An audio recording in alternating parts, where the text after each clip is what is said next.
하나님 감사합니다. 오늘도 거룩한 주일 대림절을 맞이하여서 주님께서 이 땅에 오심을 기다리며 소망하며 함께 하나님을 예배하는 심령들을 주님께서 붙들어 주시고, 우리의 모습이 비록 작고 부족할지라도 우리를 통하여 역사하시고 일하실 그 주님을 의지할 때에 하나님 우리의 삶을 보호하시고 인도하실 그 주님을 온전히 바라보며 나아가는 우리 모두가 다 되어줄 수 있도록 인도하여 주옵소서.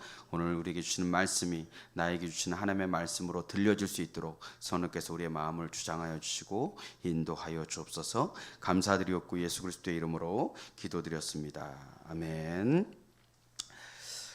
오늘은 우리가 미가서 말씀을 통해서 예수님의 오심을 기다리는 마음을 가지고 함께 또 하나님의 말씀을 나누고자 합니다.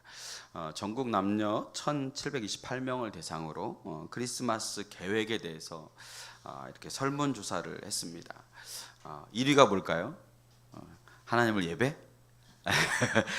그럼 너무너무 좋겠죠. 근데 1위는 집에서 신난다. 이게 58%나 차지했다고 합니다. 2위는 뭘까요? 이날이라도 맛있는 걸 좀 먹어봤으면 좋겠다. 외식. 3위는 여러분이 좋아하는 문화생활. 그래서 영화를 본다든지 또 콘서트장을 간다든지 이런 것들을 계획하고 있는 사람들이 23%. 4위는 점점 암울해지죠. 여행. 크리스마스를 이렇게 기념해서 여행을 가겠다. 20%. 또 5위가 공부나 취업 준비. 크리스마스에도 공부나 취업 준비를 할 정도면 하나님이 붙여주셔야 되는데, 그죠? 그리고 이제 6위가 종교 활동. 이럴 때라도 한번 교회를 한번 가봐야 되겠다. 그게 이제 8.9%. 10%가 채 안 되는 인원들이 그런 응답을 했습니다. 이런 계획과 더불어서 꼭 해보고 싶은 것이 있다면 지금 다 이루어주겠다. 그러면 하고 싶은 게 뭐냐면 여러분들이 처음에 말했던 것처럼 여행이 33% 차지했고요. 또 친구 모임이 22%, 또 겨울 스포츠를 한번 즐겨보고 싶다. 11%가 나왔습니다. 그리고 꼭 해보고 싶다. 종교 생활이 6%. 아주 그런 모습들을 보면서 참 이 사람들이 이 크리스마스를 어떻게 생각하고 있는가, 그것들을 생각해 보게 되었습니다. 그래서 제가 궁금해서 네이버 검색창을 이렇게 열어가지고 크리스마스 딱 쳤는데 첫 번째 뜨는 게 뭘까요? 선물. 선물. 크리스마스는 선물이 최고지. 선물. 그리고 두 번째는 이런 게 나왔더라고요. 크리스마스에 함께 하고 싶은 연예인 1위. 이런 게 나오더라고요. 이러한 모습들을 보면서 참 우리가 오늘날 사회의 어떤 방향성을 잃어간다라는 것, 그것이 무엇인지 사람이 추구하는 것을 바라보면 참 너무나 쉽게 알 수 있다라는 생각을 하게 됩니다. 하나님이 생육하고 번성해서 또 땅에 충만하라고 하시고 다스리라고 하신 이 세상 가운데 선물들을 우리는 하나님의 은혜로 받아들이기보다는 그것을 우상으로 섬기고 또 그것을 위해서 인생의 목적을 맞추어 살아가는 이 현실을 바라보며 참 많은 생각들을 하게 되고, 또 암울한 이 시대의 어떤 자화상들을 한번 돌아보는 그런 시간이 되었습니다. 우리가 오직 따르고 섬겨야 할 분은 나를 지으시고 창조하신 하나님이신 줄을 우리가 믿고 날마다 우리의 인생의 방향성을 잃어버리지 않는 저와 여러분들이 되었으면 좋겠습니다. 그 하나님이 죄와 교만함 가운데 깨어졌던 우리를 구원하시기 위해서 아들 독생자 예수를 이 땅에 보내신 날이 성탄절이죠. 그 의미를 우리가 기억한다면, 그리고 성탄절만이라도 예수님께서 이 땅에 나를 위해서 오셨구나 라는 그런 감동과 그런 어떤 기억들을 우리가 늘 이렇게 상기시킬 수만 있다면 우리는 이 땅을 살아가는 삶의 태도가 바뀌지 않을까, 그런 생각들을 해보게 됩니다. 오늘 우리는 대림절을 맞아서 예수님의 오심을 기억하며 또 우리의 죄를 위해서 죽으시고 부활하셔서 하늘로 올라가신 예수님의 이제 다시 오실 그 재림을 기다리며 하나님의 말씀을 함께 나누고자 합니다. 미가 선지자는 주님이 오시기 전인 700년 전에 이제 예수님의 탄생을 이렇게 예언했던 선지자이죠. 암울한 조국의 현실 속에서 또 소망 되신 그리스도를 선포함으로 그들이 지금은 죄와 사망 가운데서 묶여 있지만 그래도 우리에겐 소망이 있다라고 하시는 하나님의 음성들을 선포했습니다. 오늘 우리에게도 마찬가지입니다. 또 사회와 또 교회의 암울한 현실 속에서 우리가 과연 어디에 소망을 두고 살아야 하는가, 우리 안권사님이 기도하면서도 참 그 나라를 향한 또 이 땅에 어두워져가는 이러한 상황들을 우리가 바라보며 참 많은 그런 어떤 마음들을 이렇게 되새겨 보게 되어지는데, 그러한 현실을 살아가는 우리 가운데 오직 예수 그리스도만이 우리의 소망 되어 주심을 이 성탄을 준비하는 우리 마음 가운데 기억하며 나아가는, 그래서 하나님의 남은 자로서 그리스도의 증인이 되어지는 저와 여러분들이 되어주시기를 주님의 이름으로 축복합니다. 우리가 이러한 삶을 살아가기 위해서는 우리가 하나님을 더욱더 의지해야 하고, 하나님을 더욱더 의지해야 된다라는 것은 세상 가운데서 내려놔야 될 것들이 그만큼 많다라는 것을 의미를 할 것입니다. 그러한 것들을 우리가 내려놓지 못한다면 우리는 온전히 하나님을 따라 살아갈 수 없고, 또 하나님을 온전히 의지하는 믿음 또한 가질 수 없을 것입니다. 그러므로 성경은 많은 부분에 있어서 우리가 하나님 앞에서 버려야 할 우상들, 하나님보다 더 사랑하는 것들을 이야기하고 있다라는 사실을 우리는 주목해야 한다라는 것입니다. 어쩌면 우리가 제거해야 할 가장 큰 우상 중의 우상은 우리 자신일 것입니다. 자기의와 또 자기 확신, 자기 중심, 이러한 우리 스스로 새겨놓은 우상들을 우리가 깨뜨리지 않고 부인하지 않는다면 우리가 하나님을 믿는 믿음, 그것은 그저 종교 행위에 머무르지 않을까, 그렇게 생각이 되어집니다. 그래서 하나님은 오늘도 우리 안에서 당신의 말씀으로써 그 일을 행하고 계시고, 또 하나님께서 이 절기들을 통하여서 여전히 하나님께서 우리와 함께 계시고 하나님을 찾고 구하기를 원하시는 그 하나님의 마음을 깨닫기를 원하십니다. 북이스라엘은요 이미 아수르에 의해서 침략을 당하고 멸망이 당한 상태였습니다. 남유다도 이제 아직 무너져 내리지는 않았지만 이제 곧 닥쳐올 그런 암울한 미래를 이제 바라보며 살얼음판 같은 그런 길을 걷고 있는 위태한 그런 상황이었습니다. 이런 절체절명의 위기 가운데 하나님은 하나님의 말씀에 귀를 닫고 또 하나님의 음성에 관심조차 갖지 않는 그들 가운데 선지자들을 계속 보내셔서 하나님의 말씀을 그들의 귀에 들려주시고 또 돌아오기를 하나님께서 원하셨습니다. 특별히 오늘 본문, 특별히 이제 우리가 미가서를 이제 보고 있는데, 이 미가와 함께 더불어서 이 시대에 함께 사역을 감당했던 선지자가 이사야입니다. 하나님은 이사야와 미가라는 존재를 통해서 시대의 암울함, 정말 악해가는 그 땅 가운데서 더욱더 강력한 메시지를 증거하는 선지자들을 세워주셨고, 그들을 통하여서 하나님 앞에 자원함으로 하나님의 말씀을 대언하도록 해주셨습니다. 하나님은 특별히 이 시대의 아픔들 가운데서 희망을 주시는데, 이사야를 통해서는 이새의 줄기, 이새의 가문, 이새의 혈통을 통해서 세상을 구원할 메시아를 허락하겠다라고 예언해 주셨습니다.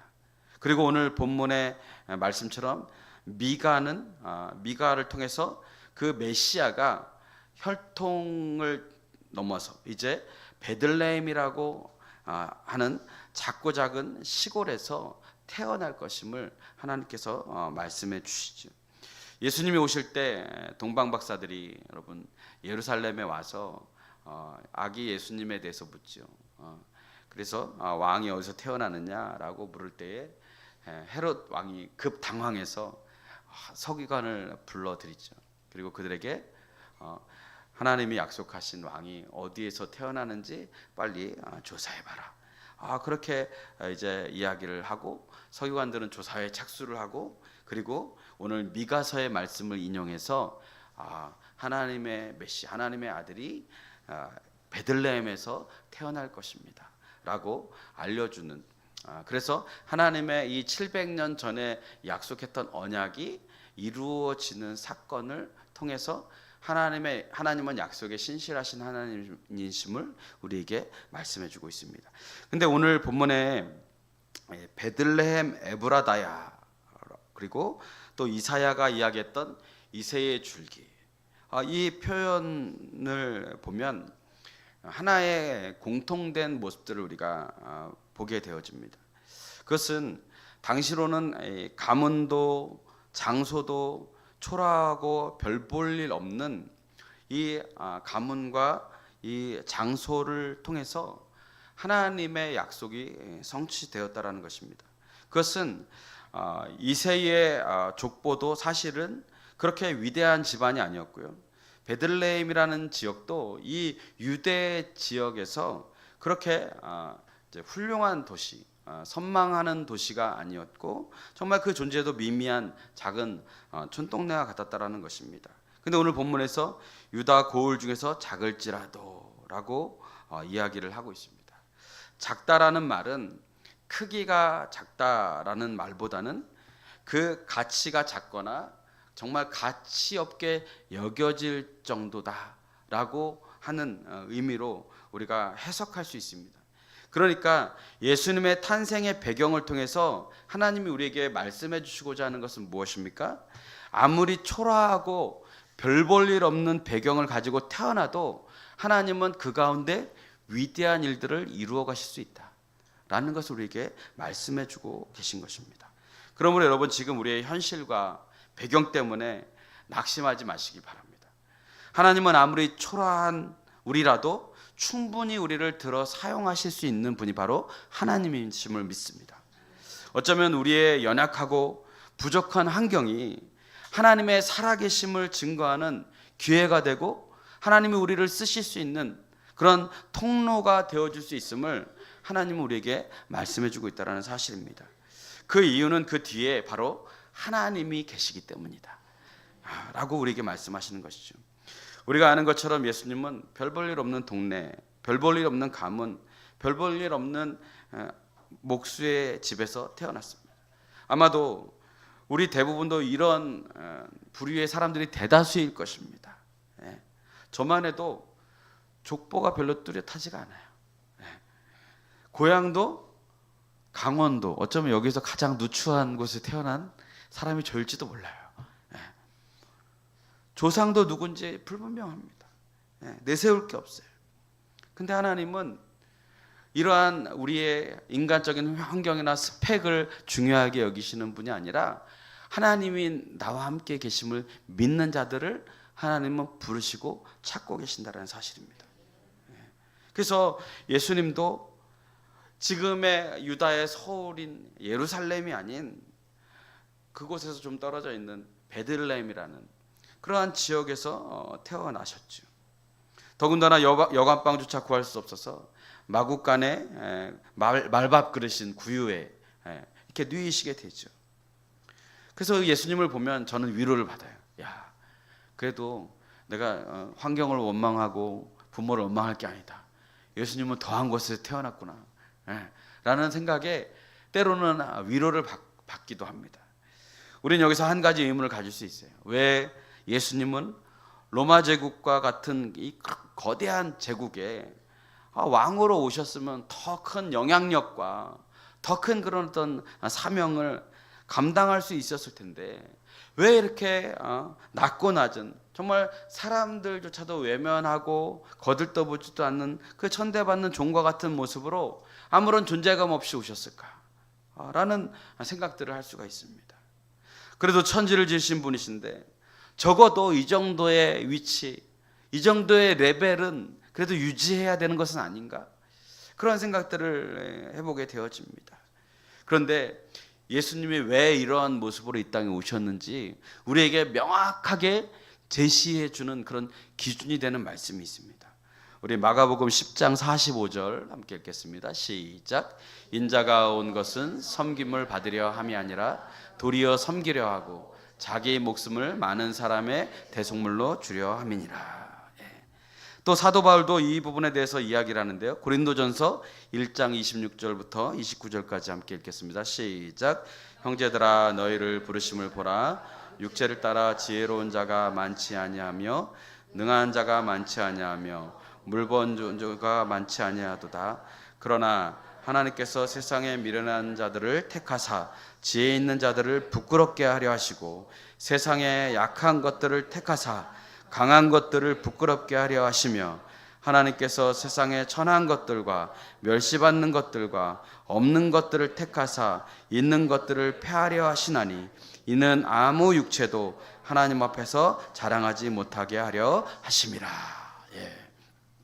하나님이 하나님 앞에서 자랑할 것이 없는 존재라는 것을 깨닫게 하기 위해서 예수님이 친히 섬김의 모습으로 이 땅에 오셨다는 것이죠. 왕이 폐위를 당해도요, 서민과는 차별된 곳에서 지내잖아요. 그죠? 그곳에서 대우를 받습니다. 아무리 폐위를 당해도 존재 자체가 저 일반 백성들과는 차원이 다르다라고 옛날에는 그렇게 생각을 했죠. 근데 왜 하나님이신 메시아가 이렇게 초라하고 작은 모습으로 태어났습니까? 그 이유는 예수님이 섬김을 받고자 이 땅에 오신 것이 아니라 철저히 섬기기 위해서 이 땅에 오셨다는 사실이에요. 낮고 낮은 곳에 낮은 자의 모습으로 오셔서 한 영혼 한 영혼을 섬기시고 또 섬기시다가 끝내 자신의 목숨을 내어주기까지 섬기시기 위해서 이 땅에 오셨다라는 것을 그 탄생을 통해서 우리에게 알려주고 계시다라는 사실입니다. 그리고 또 다른 이유가 뭔가요? 예수님을 따르는 우리들도 정말 우리의 그러한 환경과 우리의 조건들과 우리의 그러한 어떤 배경들을 자랑하고 하나님 앞에서 그렇게 살아가는 것이 아니라 예수님을 따라서 예수님처럼 그렇게 섬기기 위해서 우리를 불러주셨다라는 것을 우리로 하여금 깨닫게 하기 위함이다라는 사실입니다. 그러므로 천지를 지으신 하나님도 낮아지셨는데 너희는 교만해서는 되지 않겠냐 라고 하나님께서 우리에게 말씀해 주시고 계시는 것입니다. 하나님께서 그들을 통해 영광 받으시고 별 볼 일 없는 우리를 들어서 사용하심으로 아무것도 스스로 자랑할 것이 없는 존재임을, 우리는 하나님 없으면 아무것도 아닌 것임을 하나님은 우리를 통해서 깨닫기를 원하신다라는 사실입니다. 메시아는 당시 자신이 섬기기 위해 초라하고 낮은 곳을 선택하셔서 찾아오셨습니다. 뿐만 아니라 그런 예수님을 따르는 모든 사람들도 위대한 사람들을 들어 사용하시지 않고 이 별 볼 일 없고 초라하고 낮은 사람들을 들어서 하나님의 거룩한 일을 감당케 하신다라는 것을 하나님이 우리를 통해서 깨닫기를 원하신다라는 것입니다. 그래서 미련한 자를 들어서 지혜로운 자를 부끄럽게 하시고 약한 자를 들어서 강한 자를 부끄럽게 하시고 천하고 억눌린 자들을 들어서 자신들이 강하다라고 여기하는 자들을 부끄럽게 하시는, 그들을 폐하시는 그런 하나님을 우리가 깨닫기를 원하신다는 것을 예수님이 이 땅에 오시는 그 모습들을 통해서 우리에게 보여주고 계시는 것입니다. 그러니까 너희가 교만 떨 필요가 없다. 교만한 마음으로 가지지 말아라. 너희가 지금 가지고 있는 것, 너희가 지금 누리고 있는 것, 지금 너희가 지금 있는 위치, 그런 것들 다 하나님이 부끄럽게 하실 수 있는 분이시다 라고 이야기하는 거예요. 그리고 그렇게 교만을 떨지 않도록 만드신다라는 사실입니다. 여러분, 출애굽할 때 바로 앞에서 10가지 재앙이 임하게 되어지잖아요. 또 홍해 앞에서 바다가 갈라지는 그 기적이 어디에서부터 시작이 되어집니까? 물론 하나님이 모세라는 인물을 세우셨죠.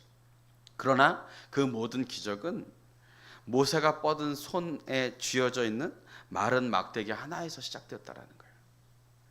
블레셋 장수 골리앗 앞에서 떨며 이스라엘 백성들이 숨죽이고 좀 어떻게 해야 할지 모를 때에 그곳에 형을 찾아갔던 이 소년 다윗이 하나님의 백성을 무시하는 그 골리앗 장수 앞에 나아가서 조약돌 몇 개를 들고서 골리앗을 쓰러뜨렸잖아요. 근데 그 골리앗을 쓰러뜨렸던 무기가 뭔가요? 길가에 흔하게 널려있는 그런 작은 쓸모없는 돌입니다.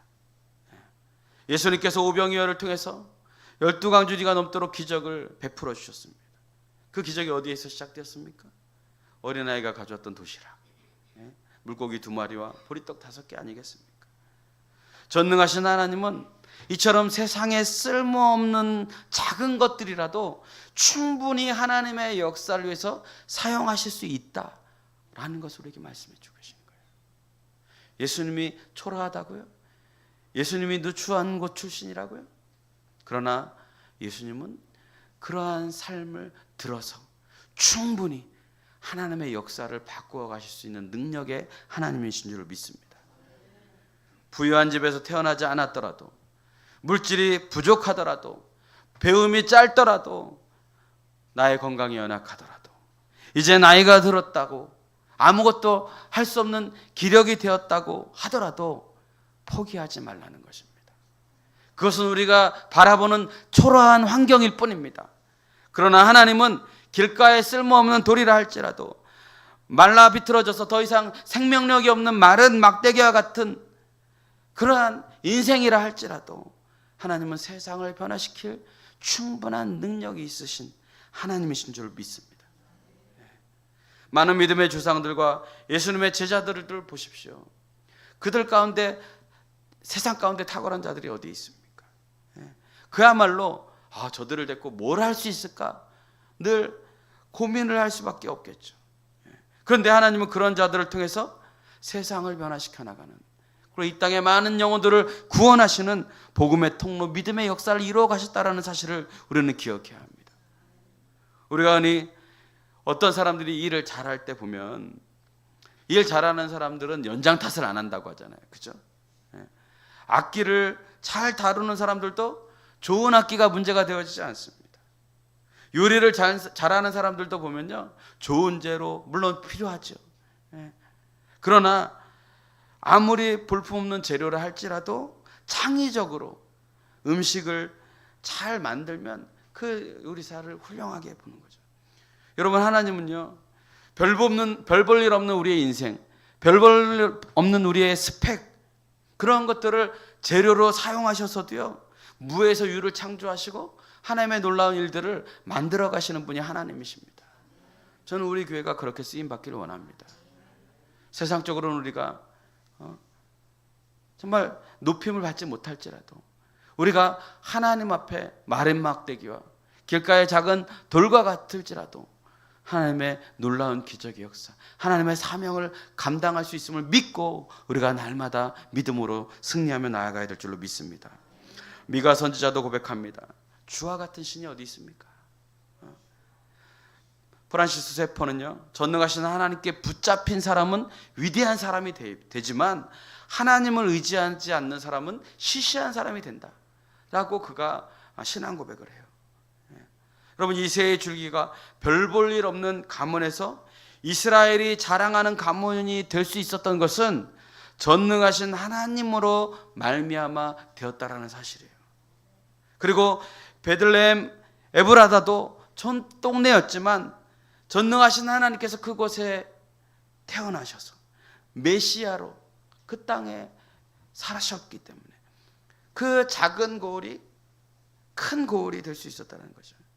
결코 작지만 작지 않은 가문, 결코 작지만 작지 않은 동네가 된 것은 메시아의 뒤를 따라가는 하나님의 백성, 하나님의 백성들을 통하여서 우리에게 보여주시는 놀라운 하나님의 은혜라는 사실을 우리는 날마다 기억해야 합니다. 사도 바울이 그래서 그리스도인들이 어떤 사람인지, 그렇게 정말 초라하고 정말 아무것도 없는 것 같은데 저들은 뭘 믿고 저렇게 살아가나, 저렇게 뭐가 저렇게 기쁜가, 어떻게 저렇게 세상 가운데 담대히 살아갈까, 어떻게 저렇게 세상과 비교하지 않고 정말 저들은 저 기쁨을 잃지 않고 살아갈까? 그것들을 우리에게 말씀해 주십니다. 우리 고린도후서 4장 7절로 10절까지 말씀 함께 보겠습니다. 시작. 우리가 이 보배를 질그릇에 가졌으니 이는 심히 큰 능력은 하나님께 있고 우리에게 있지 아니함을 알게 하려 함이라. 넘겨봐 주시겠어요? 있나요? 우리가 사방으로 우겨쌈을 당하여도 쌓이지 아니하며 답답한 일을 당하여도 낙심하지 아니하며 넘겨주시고 박해를 받아도 버림받지 아니하며 거꾸러뜨림을 당하여도 망하지 아니하고 우리가 항상 예수의 죽음을 몸에 짊어짐은 예수의 생명이 또한 우리 몸에 나타내게 하려 합니다. 이 말씀을 우리가 다시 해석하면 어떤가요? 그리스도인들은 온갖 걱정과 근심과 스트레스가 우리를 짓누르고 우리를 무너뜨리려고 해도 무너지지 않는 존재입니다. 답답한 상황을 우리의 인생 가운데 만나도 절대로 그 상황과 환경이 우리를 절망시킬 수 없습니다.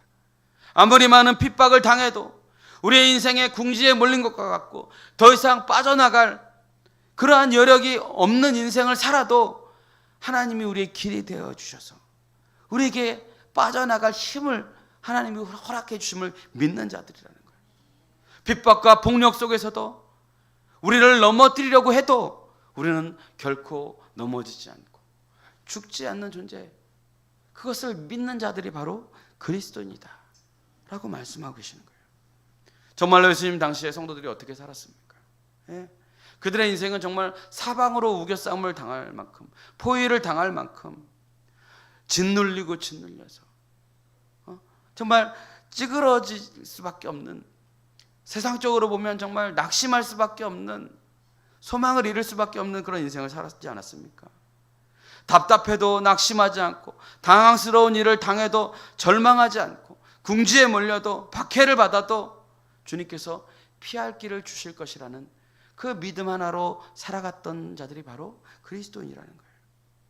매를 맞아도 거꾸러져도 우리에게는 아직 소망이 있습니다. 주님이 우리의 소망이 되십니다. 그래서 담대한 믿음을 지켰던 자들입니다.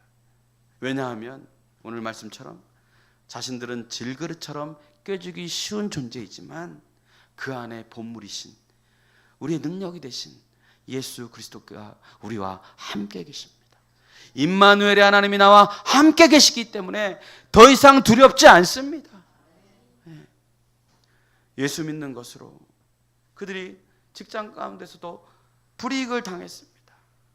어떤 가문들은 예수 믿는다라는 이유로 쫓겨나기도 하고 또 죽임을 당하는 그러한 일들도 일어났습니다. 그러나 그들 마음속에 있는 예수 그리스도가 주신 하늘의 평안을 빼앗을 수 없었다는 거예요. 모함을 당하고 억울한 일들도 왜 없었겠습니까? 자신들을 핍박하려고 하는 자들이 왜 없었겠습니까? 그러나 그들을 용서하고 사랑하는 자리까지, 오히려 그들을 섬기는 자리까지 나아갔다라는 사실이에요. 사자에게 잡아먹히고 십자가에 불타는 그 순간까지도 하나님 앞에 찬송을 부르며 믿음을 지켰던 우리 조상들을 우리는 기억합니다. 그 모습을 보며 이 로마 사람들은 정말 미쳤구나, 저들이 정말 돌았구나, 그렇게 생각을 했습니다. 그리고 그들의 마음 가운데 점차 의문이 들기 시작하는 겁니다. 아니, 예수가 뭔데? 예수를 믿는다라는 게 뭔데 저렇게 현실에서 불이익을 당하고 핍박을 당하고 저렇게 죽음을 당하면서까지도 그 믿음을 포기하지 않을까? 그들의 마음 가운데 의문이 들기 시작했습니다. 그리스도인들을 보면 자신들의 마음에 없는 무언가가 그들의 마음 가운데는 있는 것 같아요. 그리고 그들을 향해서 그 평화는 도대체 우리가 지금 이렇게 로마라는 거대한 자국 안에서 평화롭게 살고 있는데 우리는 이렇게 염려와 근심과 걱정 가운데 살아가는데 저들을 저렇게 기쁨 가운데 몰아가고 있는 그 정체성은 과연 무엇인가? 나도 그런 삶을 살고 싶다 라고 그들이 소망하며 그렇게 질문을 던지고 있는 것입니다. 그러한 질문 앞에 베드로 사도가 우리에게 이야기를 하죠. 베드로전서 3장 15절 함께 읽겠습니다. 시작. 너희 마음에 그리스도를 주로 삼아 거룩하게 하고 너희 속에 있는 소망에 관한 이유를 묻는 자에게는 대답할 것을 항상 준비하되 온유와 두려움으로 하고. 묻는 사람이 있었다라는 거예요. 그리스도인들을 보면 아니 어떻게 저런 힘들고 어려운 상황들 속에서 저렇게 살아갈까? 저 기쁨의 원천은 무엇일까? 여러분 오늘날도 어떻습니까? 여러분들을 향하여서 주변에 성도님들을 향하여서 가족들이나 또 믿지 않는 이웃이나 직장 동료나 이런 분들이 여러분들을 보면 이러한 소망의 질문을 던지는 분들이 계신가요? 야, 너는 어떻게 그렇게 나보다 못 사는 것 같은데, 나보다 덜 버는 것 같은데, 나보다 덜 누리고 사는 것 같은데, 너 뭐가 그렇게 기쁘니? 너 뭐가 그렇게 자신감이 넘쳐? 라고 질문을 받으면 성공한 인생이에요. 그런데 야, 너처럼 믿으면 차라리 안 믿는 게 나아. 너 보니까 답답하다. 하나님이 있기는 있냐? 라고 들으면 이게 얼마나 이게 절망적입니까? 그죠? 그럼 우리는 복음을 잘못 믿고 있는 거예요. 뭔가 어디서부터 우리는 정말 예수님을 잘못 믿고 있다라고 우리는 진단을 해야 합니다. 초대교회 당시에 세상 사람들이 예수 믿는 사람들에게 물었다라는 거예요. 당신들은 그렇게 어려운 환경 속에서 어떻게 그렇게 평안하십니까? 당신들은 죽음 앞에서도 어떻게 그렇게 두려움이 없습니까? 당신들은 이 세상 가운데서 어떻게 이렇게 담대히 살아가고 있습니까? 당신들의 마음속에 무엇이 있기에 그러한 소망을 가지고 살아갑니까? 그 비결이 무엇이냐고 소망에 대해서 물었다라는 거예요. 그래서 예수 믿는 사람들은 늘 세상 사람들이 물어오면 항상 대답할 것을 준비하고 있으라고 지금 베드로 사도가 이야기하고 있는 거예요. 여러분 오늘부터 준비하세요. 여러분 성탄절에 메리 크리스마스, 예수님이 오셨습니다. 맨날 이렇게 이야기하잖아요. 그렇죠? 그런데 세상 사람들은 그 메리 크리스마스라는 이름을 듣고 선물을 기억하며 그것에 대해서 이제 선물조차도 이제 그들이 반응하는 것은 별로 그렇게 대수롭지 않습니다. 그들의 마음 가운데 공허한 마음을 달래주고 세상에 소망을 잃어가는 그들에게 참된 소망이 누구인가, 그것을 우리가 딱 준비했다가 말씀해 주셔야 돼요. 나의 소망은 오직 예수 그리스도입니다. 주님이 나와 함께 하시기 때문에 나는 세상을 이길 수 있고 세상 가운데 담대하게 살아갈 수 있고 세상의 부요함과 세상의 그러한 모든 것들을 다 뒤로 할 수 있고 오직 예수님이 나와 함께 하심으로 그 기쁨을 나는 빼앗길 수 없기 때문에 날마다 그 예수를 쫓아 살아가는 그 인생이 나에게 너무나 기쁨이 되어집니다. 여러분 그러한 믿음의 고백을 할 수 있어야 돼요. 뭐 성경 암송 쫙쫙 외워가지고 뭐 이렇게 복음을 전하는 것도 중요하지만 내 인생을 바꾸시고 내 인생 가운데 찾아오신 그 예수님, 그 예수 그리스도만이 나의 힘이고 능력이고 소망이 되어 주신다라는 것을 여러분들이 전할 수 있다면 여러분들은 더 이상 세상 가운데서 초라하게 살아갈 필요가 없습니다. 그래서 예수 믿는 사람은 늘 세상 사람들이 물어오면 항상 대답할 것을 준비하라는 거예요. 그리고 이러한 삶의 준지 때문에 갈릴리 보잘것없던 사람들로 시작되었던 이 로마 제국이 300년 뒤에는 예수 그리스도를 믿는 그런 기독교가 공인되는 사건이 벌어지는 것 아니겠습니까?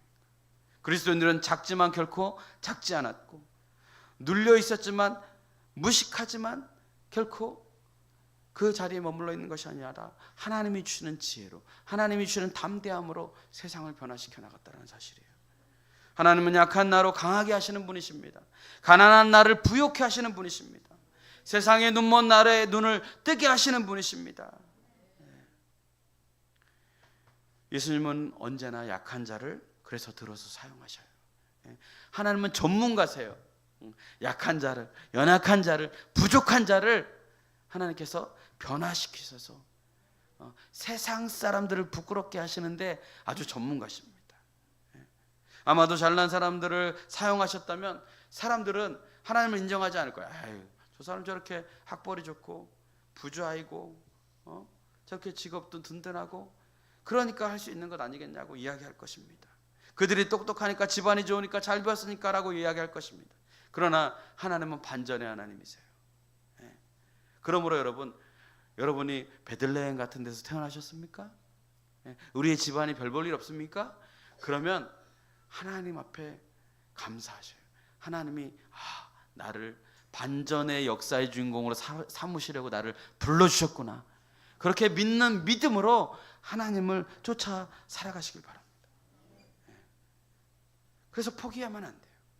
오히려 연약한 나를 통해 하나님이 크게 역사하실 줄을 믿고 하나님 앞에 자신을 하나님께 내어드려서 거룩한 의의 도구로 하나님 앞에 쓰임받을 수 있도록 하나님 나를 사용하여 주옵소서.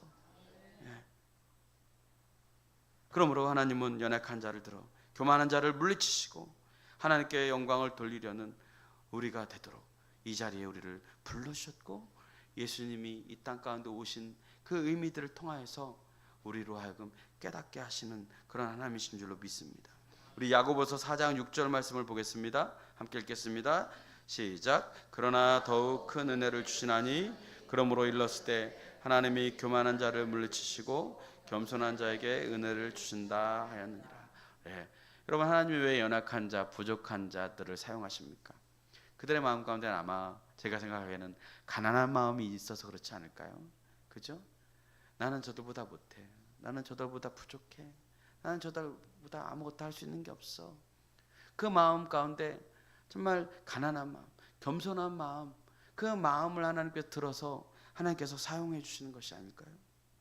20세기 위대한 복음 전도자인 빌리 그레이엄 목사님이 교만에 대해서 이렇게 하합니다. 교만이란 자기 생각을 하나님 생각보다 더 높게 보는 것이다. 여러분, 우리가 어떤 것을 판단하고 어떤 것을 정하고 어떤 삶을 살아갈 때 내 생각을 하나님보다 더 높게 생각하고 우선한다면 그게 교만이에요. 우리가 하나님이 부르셨고 하나님께서 이 일을 하길 원하시는데 내 이익과 나의 생각과 나의 기준을 더 앞세우는 거, 그거 교만입니다. 그래서 스스로 강하다고 하는 자를 하나님은 절대로 사용하시지 않습니다. 내가 교만한데, 내가 강하다라고 여겨지는데 하나님 앞에 쓰임 받으려면 그 사람을 하나님은 계속해서 훈련시키세요. 연단을 주세요.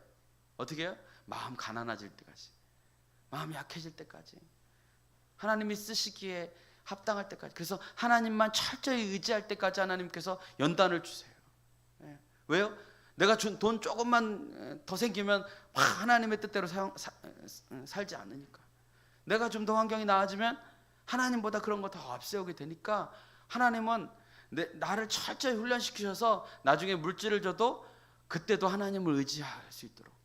그래서 우리에게 자꾸 연단을 주시는 것은 하나님이 나를 자꾸 이 부분에 약하니까 이거 훈련시키셔가지고 나를 더 귀하게 쓰시려고 이러는가 보다.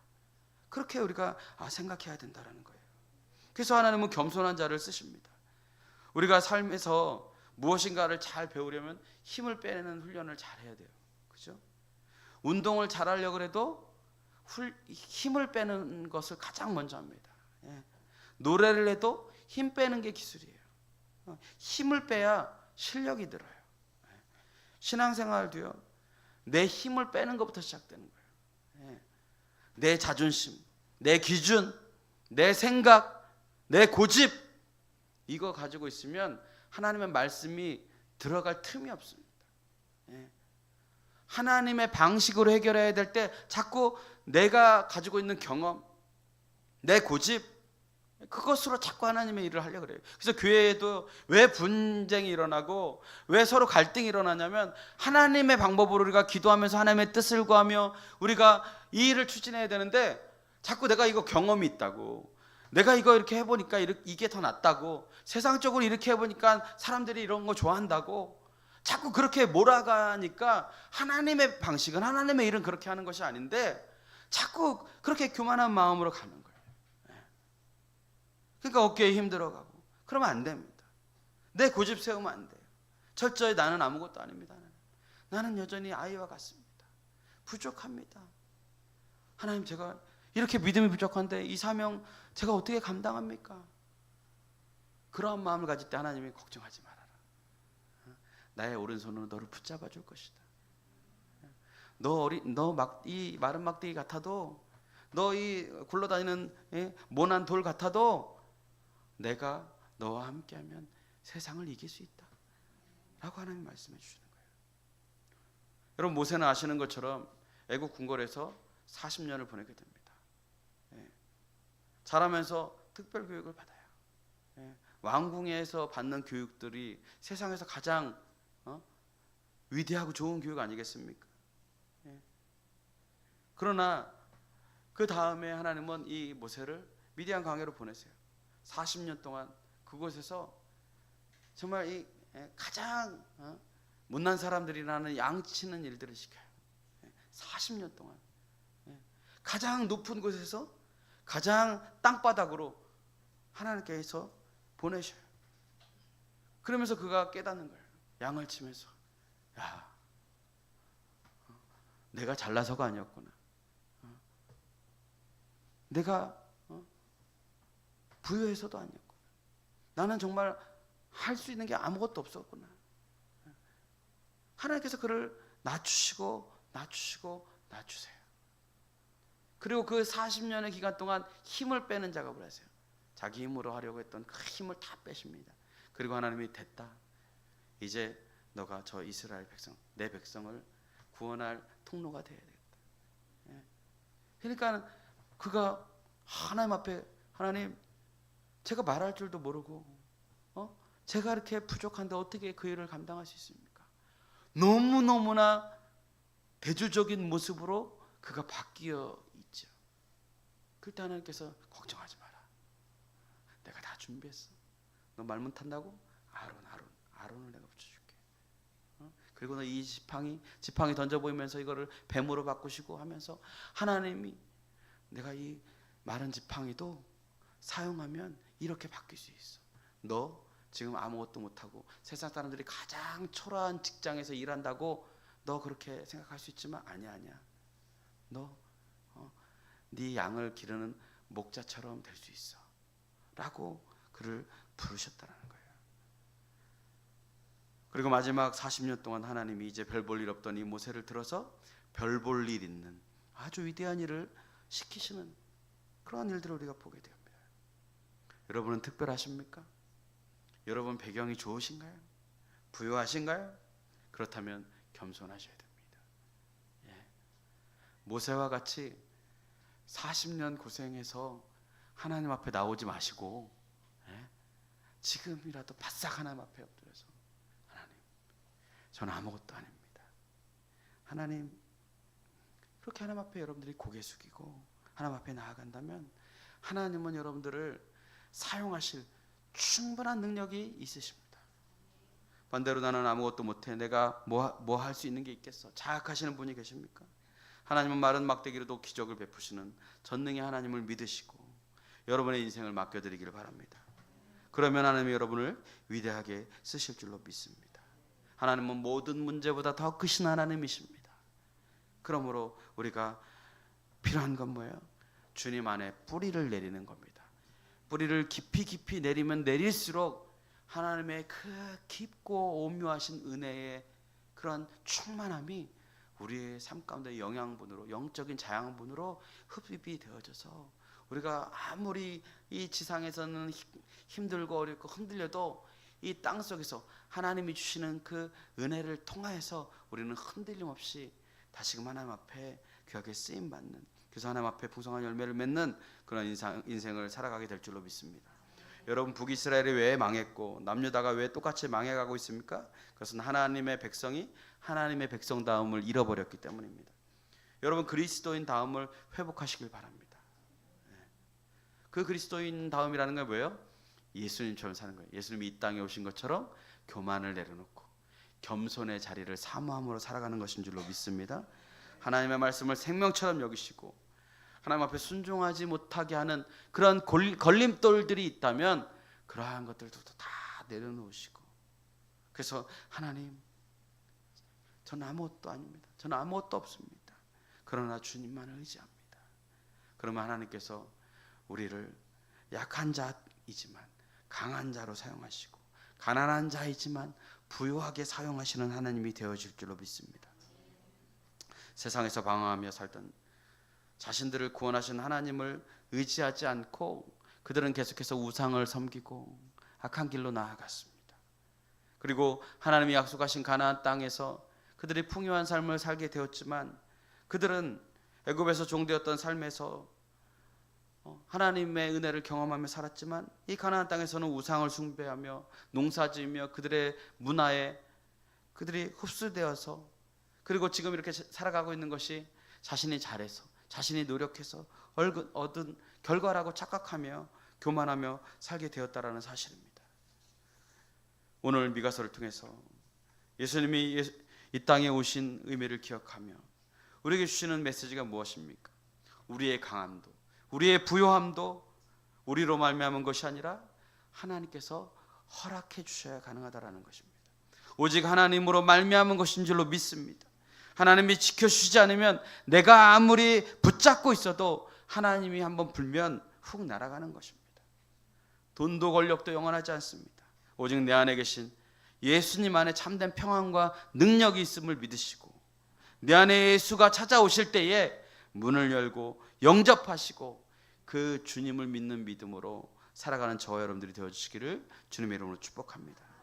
어떤 동네에 믿음이 아주 좋은 한 여인이 있었습니다. 어느 날 그 남편이 병으로 세상을 일찍 떠나게 돼요. 그런데 그녀는 남편을 잃고 일찍 혼자가 되었음에도 불구하고, 그래서 세상 살기가 박박하고 어렵고 시련을 당하면서도 믿음을 잃지 않고 그가 열심히 살아가는 거예요. 그래서 동네 사람들이 이 여인을 존경하고 칭찬하는 겁니다. 야, 저런 믿음이면 너무너무나 아름다운 거 아닌가? 그 믿음의 좋은 소식을 듣고 많은 동네 여인들이 찾아와서 묻는 거예요. 아주머니가 그 큰 믿음을 가졌다는 분이세요? 그렇게 묻는 거예요. 그러자 그 여인이 대답하는 거예요. 아닙니다. 저는요 그렇게 큰 믿음을 가진 사람이 아닙니다.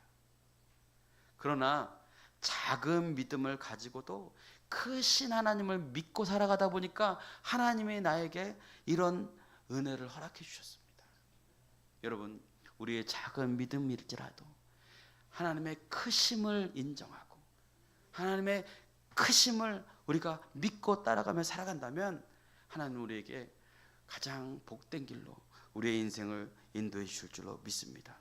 우리가 아무리 잘나서도 우리는 깨지기 쉬운 질그시라는 사실을 깨닫고 우리의 가치는 우리 안에 살아계신 예수님이 있을 때 가능한 것임을 잊지 않고 우리가 이 성탄을 준비하며 하나님을 맞이하며 세상 가운데서 예수 그리스도만이 우리의 소망이시라고 고백하며 승리하며 나가는 저와 여러분들이 되어주시기를 주님의 이름으로 축복합니다. 기도하겠습니다. 하나님 아버지 감사합니다. 이사야와 미가를 통하여서 하나님 초라한 가문과 초라한 그러한 동네에서 태어났지만 하나님께서 그러한 약함과 연약함을 통하여서 하나님의 살아계심과 하나님의 위대한 역사를 이루어 가셨던 모습들을 통하여서 오늘을 살아가는 우리의 삶 가운데 우리의 환경을 탓하고 우리의 가문을 탓하고 우리의 배경을 탓하는 우리의 삶 가운데 하나님은 그것이 중요한 것이 아니라 그 안에 예수 그리스도가 있음으로 말미암아 우리가 참된 복을 누릴 수 있음을 오늘 말씀해 주셨습니다.